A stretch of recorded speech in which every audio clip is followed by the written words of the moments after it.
Hai, selamat kembali ke YouTube channel aku dan selamat kembali ke program ini yaitu Read With Me, Read with Deborah ya, sama nama saya Deborah bagi kalian yang nggak tahu. And hari ini kita akan meneruskan pembacaan kita yaitu di dalam Imamat di Keluaran di perjanjian lama. Tapi sebelum itu mari kita berdoa, guys. Bapa yang ada di surga Tuhan, terima kasih Tuhan untuk kesempatan yang indah ini Tuhan yang Kau telah berikan buat kami Tuhan. Kami berdoa ya Bapa, sebelum kami datang kepadamu Tuhan lewat pembacaan ini Tuhan, kami berdoa agar Engkau Tuhan yang hadir bersama dengan kami Tuhan, memberi kami kekuatan dan semangat Tuhan ketika kami mulai malas ataupun mulai hilang minat dalam pembacaan firman-Mu ya Tuhan. Engkau Tuhan yang membantu kami Tuhan agar kami terus fokus dan semangat mempunyai minat Tuhan di dalam pembacaan firman-Mu ini ya Bapa. Karena firman-Mu inilah yang berbicara Tuhan lewat kepada kami Tuhan, agar Tuhan biar firman yang kami baca itu nanti Tuhan Ia yang akan memimpin Tuhan jalan hidup kami ya Bapa. Beri kami hikmat dan kebijaksanaan Tuhan dalam pembacaan kami ini ya Bapa, biar mata rohani, mata hati kami ini Tuhan terbuka Tuhan, melihat dan mendengar suara-Mu Tuhan. Segala roh-roh kegelapan yang coba mengganggu kami patahkan di dalam nama Tuhan Yesus. Dan kami berdoa Tuhan untuk setiap teman kami Tuhan yang membaca bersama dengan kami Tuhan, agar Kau terus menguatkan mereka Tuhan Yesus, dan biar mereka terus fokus Tuhan, dan mereka terus semangat membaca firman-Mu ya Tuhan. Ini doa kami ya Bapa, di dalam nama Tuhan Yesus kami sudah berdoa, amin.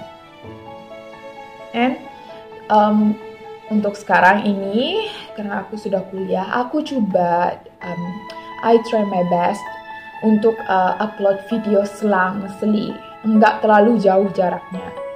Hari ini aku post, esok cuti, esok lagi post, esok cuti, kayak gitu. Tapi kalau boleh aku post itu setiap hari lah, kalau boleh. Tapi maksud aku yang kalau seperti ini, kalau boleh jangan terlalu jarak jauh kalau enggak uploadnya. Oke, kita teruskan di dalam Imamat di bagian pasal 3, itu tentang korban kedamaian. Jika persembahan seseorang berupa korban kedamaian daripada kawanan lembu, baik yang jantan maupun betina, maka hendaklah dia mempersembahkan hewan yang tidak bercacat celah di hadapan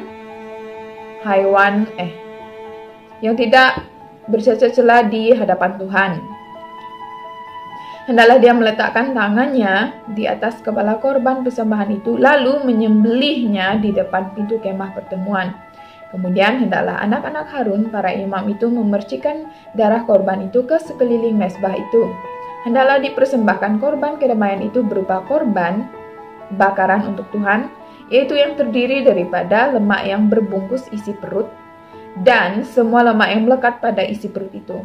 Kedua-dua buah pinggang dengan lemak yang melekat padanya di bagian daging batang pinang, serta umbai hati yang harus dipisahkan dengan buah pinggang itu. Hendaklah anak-anak Harun membakar kesemuanya di atas korban bakaran pada kayu yang sedang dibakar api pada mezbah itu, yaitu sebagai persembahan yang keharumannya diredai Tuhan.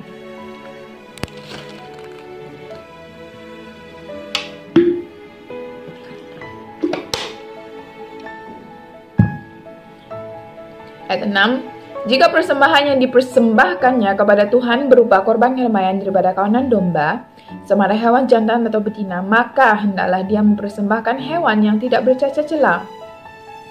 Jika dia mempersembahkan korban berupa seekor domba, maka hendaklah dia membawanya ke hadirat Tuhan dan meletakkan tangannya di atas kepala korban dan persembahannya itu, lalu menyembelihnya di depan kemah pertemuan. Kemudian anak-anak Harun hendaklah memercikkan darah korban itu ke sekeliling mezbah. Hendaklah dia mempersembahkan korban kedamaian berupa korban bakaran untuk Tuhan, yaitu seluruh ekornya yang berlemak, yang harus dipotong di kawasan tulang pinggul, serta lemak yang membungkus isi perut dan semua lemak yang melekat pada isi perut itu. Dan kedua-dua buah pinggang dengan lemak yang melekat padanya di bagian batang pinang, serta umbai hati yang harus dipisahkan dari pada buah pinggang itu. Hendaklah imam membakarnya di atas mezbah sebagai korban bakaran untuk Tuhan. Jika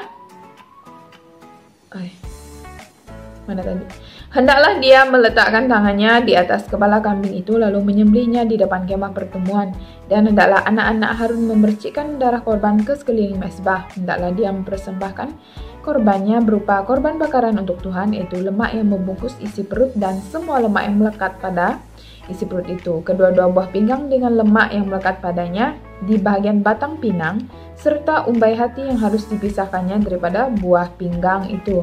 Kemudian semua itu harus dibakar oleh imam di atas mezbah sebagai korban bakaran yang keharumannya meredakan. Kesemua lemak dikhususkan untuk Tuhan. Inilah satu ketetapan yang kekal selama-lamanya untuk turun-temurun di seluruh tempat tinggalmu, bahwa hendaklah kamu jangan makan baik lemak maupun darah. Jangan makan baik lemak maupun darah. And then di dalam pasal 4 itu tentang peraturan bagi korban penghapus dosa. Pasal 4. Tuhan berfirman kepada Musa, beritahulah orang Israel dan katakan, seandainya seorang itu tersilap lalu berdosa tanpa disengajakan dengan melakukan satu daripada mana-mana larangan Tuhan, jika yang berdosa itu seorang imam yang telah dilantik, lantas dosanya menimpakan rasa bersalah ke atas umat, maka karena dosa yang dilakukan itu, hendaklah dia mempersembahkan kepada Tuhan seekor lembu jantan muda yang tidak bercacat celah sebagai korban penghapus dosa. Hendaklah lembu itu dibawanya ke pintu kemah pertemuan ke hadapan Tuhan, dan hendaklah dia meletakkan tangannya di atas kepala lembu itu, lalu menyembelihnya di hadapan Tuhan.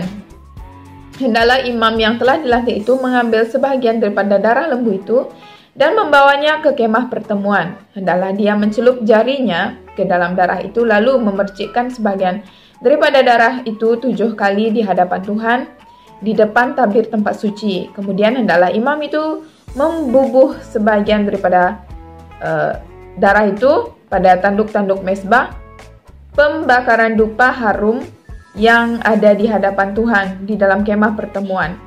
Manakala segala baki darah lembu itu hendaklah dicurahkannya ke kaki mezbah korban bakaran di hadapan pintu kemah pertemuan. Hendaklah dia juga mengambil semua lemak daripada lembu korban penghapus dosa, yaitu lemak yang menutupi isi perut dan semua lemak yang melekat pada isi perut itu. Kedua-dua buah pinggang dengan lemak yang melekat padanya di bagian batang pinangnya, serta umbai hati yang perlu dipisahkan daripada buah pinggang itu, yaitu sama seperti yang diambil daripada lembu korban kedamaian. Hendaklah imam membakar kesemua yang tersebut itu di atas mezbah korban bakaran, tetapi segala sisa lembu itu kulitnya dan semua daging pada bagian kepalanya, kakinya, isi perutnya dan kotorannya hendaklah dibawa ke suatu tempat yang suci di luar perkemahan, ke tempat pembuangan abu. Selanjutnya hendaklah dia membakar kesemua sisa lembu itu di atas kayu api di tempat pembuangan abu tersebut. Apabila seluruh kalangan umat Israel berdosa tanpa sengaja dengan melakukan satu daripada perkara larangan Tuhan, lantas mereka bersalah sekalipun, tiada siapa yang menyadari hal itu. Maka setelah dosa yang dilakukan mereka disedari, hendaklah kalangan umat itu mempersembahkan seekor lembu jantan muda sebagai korban penebus dosa. Hendaklah mereka membawa korban itu ke hadapan kemah pertemuan. Hendaklah kalangan tua-tua umat meletakkan tangan mereka di atas kepala lembu itu di hadapan Tuhan. Lalu hendaklah lembu itu disembelih di hadapan Tuhan itu. Hendaklah imam yang terlantik itu membawa sebagian daripada darah lembu itu ke kemah pertemuan.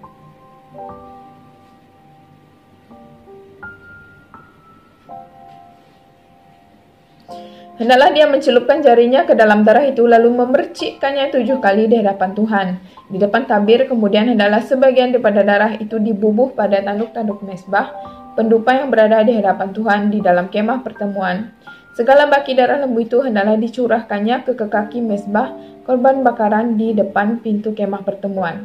Hendaklah dia juga mengambil semua lemak daripada lembu korban penghapus dosa itu dan membakarnya di atas mezbah. Hendaklah diperlakukan sedemikian itu sebagaimana diperlakukannya ke atas lembu korban penghapus dosa. Maka hendaklah imam mengadakan pendamaian bagi mereka dan mereka akan diampuni. Kemudian hendaklah dia membawa lembu itu keluar perkemahan lalu membakarnya sebagaimana yang dilakukan terhadap lembu yang pertama tadi. Itulah korban penghapus dosa untuk jemaah.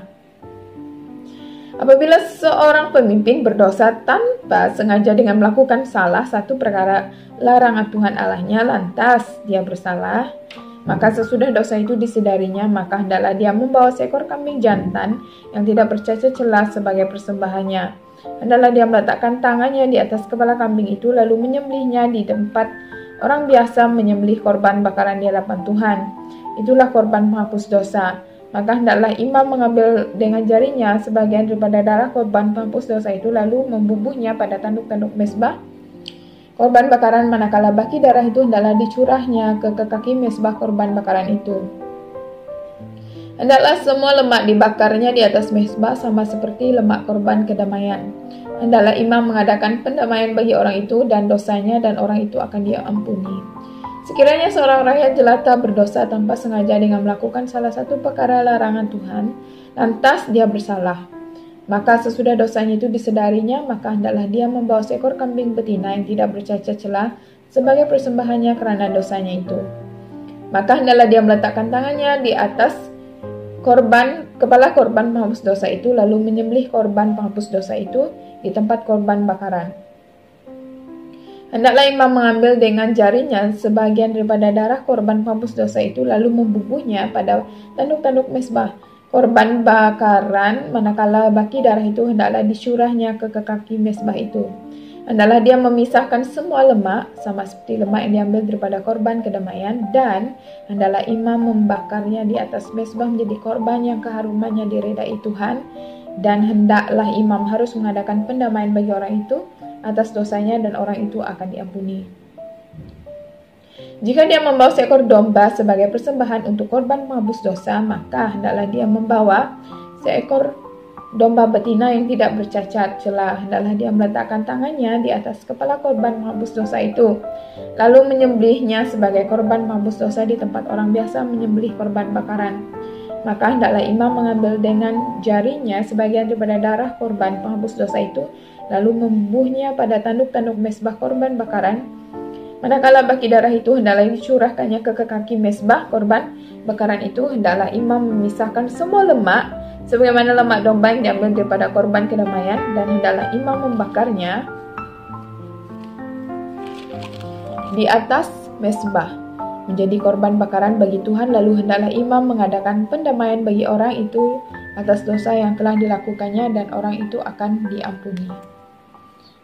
Oke, untuk perjanjian lama kita sampai pasal 4, and then we proceed to perjanjian baru. Itu di dalam mana ya aku tanya? Di dalam Yesus masuk ke Yerusalem. Minum dulu, haus aku.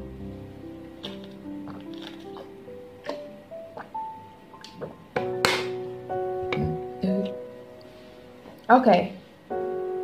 Apabila mereka sudah berhampiran Yerusalem, fase 11 ya guys, fase 11 Yesus masuk ke Yerusalem. Lidah udah berbelit. Apabila mereka sudah berhampiran Yerusalem di Betfage dan Betania di Bukit Zaitun, Yesus mengutus 2 orang muridnya dan berkata, "Pergilah ke kampung yang di hadapan itu, sebaik-baik kamu masuk, kamu akan mendapati seekor anak keledai yang belum pernah ditunggang tertambat di situ, lepaskannya dan bawa kemari. Jika sesiapa bertanya kepadamu mengapa kamu berbuat demikian, katakan, Tuhan memerlukannya dan dia akan segera memulangkannya." Mereka pun pergi dan mendapati anak keledai itu tertambat di pintu tepi jalan, lalu mereka melepaskannya. Beberapa orang yang berdiri di situ bertanya kepada mereka, "Apa yang kamu buat? Lepaskan anak keledai itu." Mereka menjawab seperti yang diperintahkan oleh Yesus, lalu mereka dibenarkan pergi.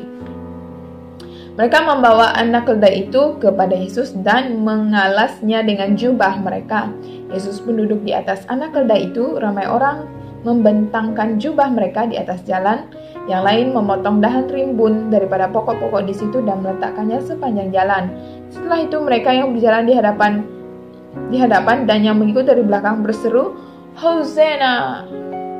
Diberkatilah dia yang datang dengan nama Tuhan, diberkatilah kerajaan Bapa kita Daud yang datang dengan nama Allah. Hosana di tempat yang maha tinggi.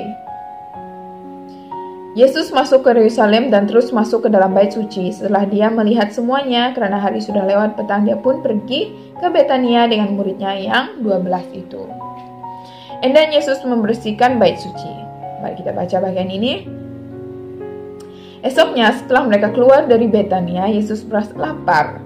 Dari jauh dia melihat sebatang pokok ara yang berdaun. Dia mendekati untuk melihat kiranya pokok itu berbuah. Tetapi dia mendapati daun saja di pokok itu karena pada masa itu bukan musim buah ara. Oleh itu Yesus berkata kepada pokok itu, "Tidak siapa yang akan makan buahmu lagi selama-lamanya." Para muridnya mendengar kata-kata itu. Apabila sampai di Yerusalem, Yesus memasuk ke bait suci dan mengusir orang yang berjual beli di dalam bait suci. Dia menterbalikkan meja penguruk uang dan tempat duduk penjual burung merpati. Dia tidak membenarkan siapapun mengangkat barangan melalui bait suci. Kemudian dia mengajar mereka, katanya, "Tidakkah tersurat, rumahku akan dipanggil rumah doa bagi semua bangsa? Tetapi kamu telah menjadikannya sarang pencuri." Ahli-ahli Taurat dan ketua-ketua imam mendengarkan, lalu mencari jalan hendak membinasakan Yesus karena mereka takut kepadanya, memandangkan semua orang mengagumi ajarannya. Setelah lewat petang, Yesus keluar dari kota itu. And then Yesus mengutuk pokok ara. Pada pagi esoknya, ketika mereka lalu di situ, mereka melihat pokok ara itu telah layu kering daripada akarnya. Petrus teringat lalu berseru, "Rabi, lihat, pokok ara yang kau sumpah itu telah mati." Yesus berkata kepada murid-muridnya, "Berimanlah kepada Allah. Sesungguhnya aku berkata kepadamu, jika sesiapa berkata kepada gunung, beralihlah dan terhumbanlah ke laut, tanpa ragu dalam hatinya dan dengan sepenuh kepercayaan bahwa apa yang dikatakannya akan berlaku. Ya, oleh itu aku berkata kepadamu, apa saja yang kamu minta dalam doa, percayalah kamu akan menerimanya, maka kamu akan mendapatnya." Apa saja yang kamu minta dalam doa, percaya kamu akan menerimanya. Itu key point ya guys. So, aku ada sesuatu yang aku sedang meminta dari Tuhan, dan I believe aku sudah mendapatnya dan akan mendapatkannya. Oke.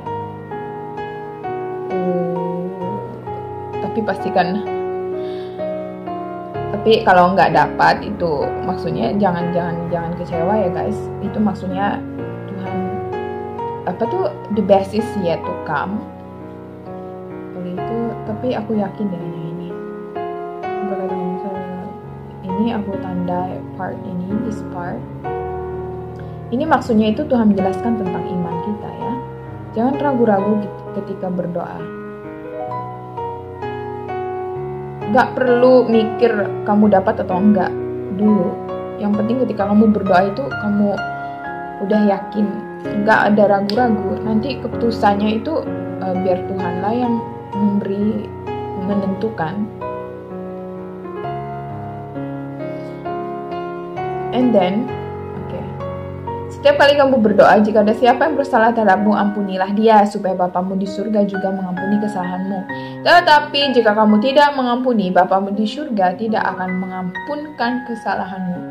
And pastikan kamu itu nggak ada dendam dengan your family or your friends. Coba pikir, coba refleksi diri, coba pikir masa lalu ada nggak aku pernah dendam. Sometimes saya rasa kita akan lupa juga. Bila kita pikir balik, baru kita ingat semua perasaan benci itu datang. Oke, itu yang kita nggak mau. And then kita lanjut di dalam kekuasaan Yesus dipersoalkan. Selepas itu mereka masuk semula ke Yerusalem, sedang dia berjalan di dalam bait suci. Ketua-ketua imam, ahli-ahli Taurat dan tua-tua datang kepadanya. Mereka berkata kepadanya, "Dengan kuasa apakah kamu melakukan perkara-perkara ini? Dan siapakah yang memberimu kuasa untuk melakukannya?" Tetapi Yesus menjawab, "Aku juga akan bertanya satu soalan kepadamu. Jawablah soalanku, maka aku akan menyatakan kepadamu dengan kuasa apa? Dengan kuasa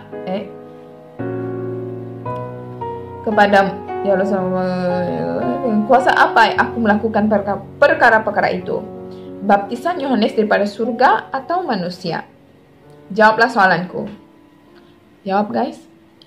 Mereka pun berbincang sesama sendiri. Kalau kita berkata daripada surga, dia berkata, kalau begitu mengapakah kamu tidak percaya kepadanya? Tapi apa pula kalau kita berkata daripada manusia? Mereka takut akan orang ramai itu yang semuanya menganggap Yohanes seorang nabi. Oleh itu mereka menjawab, kami tidak tahu. Yesus berkata, aku pun tidak akan memberitahumu dengan kuasa apa aku melakukan perkara-perkara ini. Nah, gitu. And then kita lanjut di dalam pasal 12, itu ibarat tentang penyewa ladang. Oke, ini adalah pasal yang terakhir untuk hari ini. Setelah itu dia mulai berkata-kata kepada mereka melalui ibarat seorang peladang menanam anggur, memasang pagar sekeliling ladangnya, menggali lubang untuk tempat pemeras anggur, dan membina menara tempat terkawal. Kemudian dia menyewakan ladang anggur itu kepada beberapa orang, lalu pergi ke negeri lain. Dia semua udah disediakan. Jadi dia sewakan dengan orang, semua dia sediakan. Dan orang itu cuma perlu bayar sewa aja. Apabila tiba musim memetik, peladang itu menghantar seorang hambanya untuk meminta bahagian daripada hasil anggur itu. Itu kan miliknya, barangnya, tanahnya. Pokoknya ladang itu miliknya semua, dan dia pergi untuk meminta sedikit hasil daripada si penyewa itulah.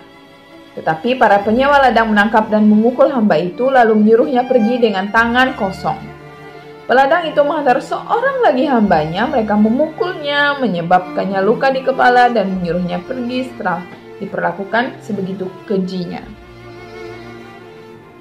Selepas itu dia menghantar seorang lagi hambanya, dan mereka membunuh hamba itu. Ramai lagi dihantar, ada yang dibunuh dan ada yang dipukul. Oleh demikian, karena dia masih ada seorang anak yang amat dikasihinya, dia menghantarnya sebagai utusan terakhir sambil berkata dalam hatinya, mereka akan menghormati anakku. Ini kalau aku baca kisah ini sama seperti yang ladang itu adalah dunia, bumi, and then ini kita penyewanya. Itu sebagai penyewa. Ini my opinions, guys.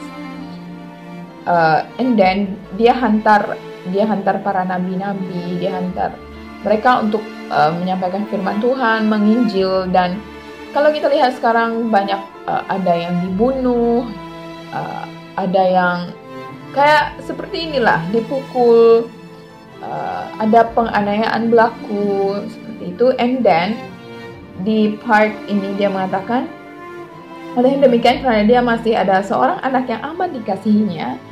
Siapa? Itu Yesus. Dia menghantarnya sebagai utusan terakhir. Sebagai utusan terakhir sambil berkata dalam hatinya, mereka akan menghormati anakku. Tetapi para penyewa ladang berkata sesama sendiri, ini warisnya, mari kita bunuh dia supaya harta warisannya menjadi milik kita. Mereka pun menangkap dan membunuhnya, lalu mencampaknya ke luar ladang itu. Ini aku menggambarkan seperti Yesus datang ke dunia dan dia disalibkan. Seperti itulah. And then jadi apa yang akan dilakukan oleh tuan ladang anggur itu? Jadi apa yang aku anggap yang tuan ladang anggur itu adalah Allah, gitu. Dia akan datang dan membinasakan para penyewa itu, lalu menyerahkan ladang anggur itu kepada orang yang lain. Belum pernahkah kamu baca dalam kitab suci, batu yang dibuang oleh pembina telah menjadi batu penjuru. Inilah perbuatan Tuhan, sungguh hebat di mata kami. Mereka coba menangkap Yesus karena mereka tahu ibarat itu ditujukan terhadap mereka, tetapi mereka takut akan orang ramai, oleh itu mereka meninggalkannya dan pergi dari situ. Membayar cukai kepada Kaisar, kemudian mereka menghantar kepadanya beberapa orang Farisi dan golongan Herodes untuk memerangkapnya melalui kata-katanya. Orang yang dihantar itu berkata kepadanya, Guru, kami tidak tahu bahwa engkau ikhlas, engkau tidak takut kepada siapapun karena engkau tidak pilih kasih, hanya mengajar cara Allah berdasarkan yang benar. Wajarkah membayar cukai kepada Kaisar atau tidak? Patutkah kami bayar ataupun tidak? Tapi Yesus tahu bahwa mereka itu munafik, lalu berkata, "Mengapa kamu mendugaku? Bawakan sekeping uang dinar untuk kulihat." Mereka pun membawanya kepadanya. Dia pun bertanya kepada mereka, "Gambar dan nama siapakah ini?" "Kaisar," jawab mereka. Lalu Yesus berkata kepada mereka, "Berikan milik Kaisar kepada Kaisar dan milik Allah kepada Allah." Maka tercenganglah mereka tercengang mendengar kata-katanya. Perkawinan pada hari kebangkitan. Selepas itu orang Saduki yang mengatakan tidak ada kebangkitan datang kepada Yesus lalu bertanya, "Guru, Musa menulis untuk kami bahwa jika seseorang lelaki meninggal dunia tanpa anak, saudara lelakinya patutlah berkawin dengan balunya dan memanjangkan zuriatnya. Kesemuanya ada 7 adik-beradik yang sulung berkawin kemudian meninggal dunia tanpa anak. Yang kedua berkawin dengan balu saudaranya kemudian meninggal dunia tanpa anak. Begitu juga yang ketiga. Ketujuh-tujuhnya mengawini perempuan itu dan meninggal dunia tanpa anak." Wah, semuanya meninggal. Ini kenapa ini? Tanpa anak. Akhirnya wanita itu juga meninggal dunia. Jadi pada hari kebangkitan, ketika mereka bangkit daripada kematian, istri siapakah wanita itu? Wah guys, ini aku baca ini bagian ini masih ada nafsu, ini masih ada keinginan, kedagingan di sini ya. Di surga itu nggak ada begini guys. Yesus menjawab, "Tidakkah kamu tersilap karena kamu tidak memahami baik kitab suci maupun kuasa Allah? Apabila mereka bangkit daripada kematian, mereka tidak berkawin atau dikawinkan. Mereka seperti malaikat di surga. Tetapi tentang kebangkitan orang mati, tidakkah kamu baca dalam kitab Musa bagian tentang berlukar yang bernyala betapa Allah berfirman kepadanya, 'Akulah Allah Abraham, Ishak dan Yakub. Aku bukanlah Allah orang mati, tetapi Allah orang hidup. Oleh itu kamu tersilap sama sekali.'"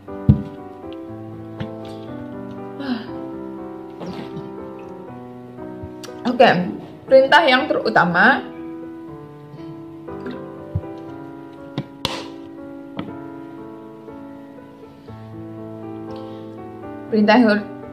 itu di dalam ayat 28 itu, seorang ahli Taurat datang mendengar mereka bersoal jawab. Dia menyadari bahwa Yesus telah menjawab dengan baik. Dia pun bertanya kepadanya, "Perintah manakah yang terutama?" Yesus menjawab, yang terutama antara semua perintah ialah, "Dengarlah wahai umat Israel, Tuhan Allah kita, Tuhan itu Esa." Apa yang pertama? Kasihilah Tuhan Allahmu dengan sepenuh hatimu, dengan sepenuh jiwamu, dengan sepenuh pikiranmu, dan dengan sepenuh kekuatanmu. Oke, saya ingin kamu highlight that part. Oke, ini perintah yang pertama, itu kita harus mengasihi Tuhan dengan sepenuh jiwa dan raga kita ya. Itu maksudnya itu menunjukkan bahwa biar Tuhan itu berada tempat yang pertama di dalam kehidupan kita. Apapun choice ataupun decision yang ingin kita lakukan, biar Tuhan tahu lebih dahulu ya. Inilah perintah yang terutama. Perintah yang kedua ialah, kasihilah sesama manusia seperti kamu mengasihi dirimu sendiri. Maksud sesama manusia di sini adalah itu merangkumi semua musuh kita. Mungkin ada teman-teman yang kita nggak suka seperti itu. Tuhan suruh mengasihi semua. Kalau kita mengasihi mereka, kita tidak akan membenci mereka, ya kan guys? Kita mungkin nggak suka. Kita jangan nggak suka mereka. Kita jangan nggak benci mereka. Kita itu cuma nggak suka sikapnya kayak gitu. Kita benci sikapnya. Sikap itu yang kita nggak suka. Tapi jangan sampai membenci ataupun sangat-sangat nggak suka lah sama pribadinya gitu. Biar sikapnya aja yang kita nggak suka. Tiada perintah yang lain yang lebih utama daripada dua perintah ini. Oke, ahli Taurat itu berkata kepada Yesus, Sungguh baik jawaban guru, kata-kata engkau itu benar karena Allah itu Esa, tiada yang lain daripadanya. Mengasihinya dengan sepenuh hati, dengan sepenuh pikiran, dengan sepenuh jiwa, dan dengan sepenuh kekuatan, serta mengasihi sesama manusia seperti diri sendiri adalah lebih utama daripada segala korban persembahan dan korban bakaran. Yesus menyadari bahwa jawaban itu bijaksana, lalu berkata kepadanya, kamu tidak jauh daripada kerajaan Allah. Selepas itu, tiada siapa yang berani menyoalnya lagi. Hubungan antara Yesus dengan Daud. Kemudian ketika mengajar di bait suci, Yesus berkata bagaimana ahli-ahli Taurat dapat mengatakan bahwa Kristus ini anak Daud. Karena Daud sendiri berkata dengan panduan Roh Kudus, Tuhan berfirman kepada Tuanku, duduklah di kananku sehingga aku jadikan segala musuhmu alas kakiku. Jadi Daud sendiri memanggilnya Tuan, bagaimana mungkin dia anaknya? Orang ramai mendengar kata-kata Yesus dengan sukacita. Dia mengajar mereka lagi, awas ahli-ahli Taurat yang suka ke sana sini berjubah labuh, suka diberi salam hormat di pasar, suka duduk di kursi khas di Samaah dan tempat terhormat di majelis jamuan. Mereka merampas rumah balu tetapi kemudian pura-pura berdoa berjela-jela. Mereka ini akan menerima hukuman yang lebih berat. Persembahan seorang balu. Yesus duduk di hadapan dengan peti uang persembahan dan melihat betapa orang memasuki uang ke dalamnya. Ramai orang kaya memasukkan sumbangan yang besar. Kemudian seorang balu yang miskin memasukkan 2 keping uang tembaga yang sangat kecil nilainya. Yesus mengambil murid-muridnya lalu berkata kepada mereka, sesungguhnya aku berkata kepadamu, balu yang miskin itu telah memberi lebih daripada semua orang yang telah memasukkan uang ke dalam peti persembahan, karena mereka memberi daripada kekayaan mereka yang berlimpah, tetapi dia daripada kemiskinan yang telah memasukkan semua yang ada padanya, seluruh rezekinya. Itu my mom ajar saya tentang ini. Itu kita gak usah perlu memberi ketika kita sudah di dalam kelimpahan. Ketika kita sedang kekurangan pun kita bisa memberi, guys. Contohnya, kamu mungkin ada satu-satunya roti yang kamu miliki. Ini contoh aja. 1 cukup untuk kamu, tapi bila kamu lihat teman kamu kelaparan, kamu sanggup potong 2. Tapi itu saja yang kamu miliki, kayak gitu. Kalau saya berdoa kepada Tuhan itu, supaya Tuhan masukkan saya di dalam bahagian penginjilan, seperti pelayanan seperti ini. Karena aku itu paham itu perasaan kalau sebagai anak pastor, aku itu paham benar perasaan itu kekurangan, bukan kekurangan sangatlah, tapi itu kami selalu berkecukupan, itu keperluan kami selalu diberi oleh Tuhan. Maksud saya itu kalau sometimes ya kita mau beli juga untuk memuaskan kedagingan kita, kayak seperti itu, hidup secukup-cukupnya. Aku paham perasaan itu, karena itu aku selalu berdoa kepada Tuhan supaya Tuhan ketika aku berjaya nanti ketika aku sudah diberkati lewat kerja, someday one day aku akan masuk dalam pelayanan memberkati pastor-pastor yang berada di luar negeri, berada di luar bandar kayak gitu, ataupun di dalam bandar juga bisa memberkati anak-anak mereka yang pergi ke sekolah. Karena aku sebagai anak gembala itu aku paham perasaannya gimana, dan aku tidak tunggu untuk belajar memberi. Ini aku terus kesaksian ya guys, aku tidak tunggu aku sudah dilimpahi baru aku memberi. So aku sudah mulai belajar untuk memberi dari sekarang. Itu walaupun aku sekarang biaya sekolah aku itu, kuliah aku itu dari itu pinjaman, tapi aku gunakan pinjaman aku itu untuk memberkati gereja ataupun bagi mereka yang memerlukan. Ya walaupun aku pinjam, tapi aku tetap memberkati, memberi seperti itu. Aku training, seperti aku sekarang adalah aku itu internship, aku latihan industri untuk memberi, untuk latihan nanti, karena aku ingin mengelakkan begini, aku ingin elakkan one day kalau benar-benar Tuhan sudah memberkati aku dengan berlimpah, karena aku sudah belajar memberi dari aku kekurangan, dari aku sedikit, itu nanti aku nggak akan kayak sombong ya, gimana mau bilang, aku nggak nanti sampai bila aku udah terkejut, aku punya uang yang banyak, sampai aku nggak mau pula memberi. Jadi aku harus training dari sekarang. Aku nggak mau ini cuma kata-kata. So apabila aku melihat video ini lagi, aku harap aku akan ingat kata-kata aku itu terus, supaya nanti apabila udah diberkati benar-benar Tuhan udah berkati itu jangan lupa dunia. Jangan lupa dunia. Ya nggak sadar diri, ya gitu. Oke guys, sampai di sini aja pembacaan kita hari ini. Aku pun nggak tahu apa yang aku katakan itu tadi jelas atau enggak bagi kamu, tapi kamu get my point, right? Oke, belajarlah memberi ketika kamu kekurangan. Aku jadikan perempuan kira nenek ini adalah idol aku, bagian memberi. So, yeah, that's all for today. God bless you. Bukan mistake guys, bukan nenek, Balu ya. Mungkin Balu ini mungkin sudah berusia lah. Kan selalu kalau lihat di drama, kalau lihat di movie cerita Tuhan Yesus itu kan selalunya Balu itu yang dilakonkan itu adalah seorang nenek yang wanita tua. Ya aku tersasu panggil nenek pula. Oke, belajarlah memberi mulai sekarang.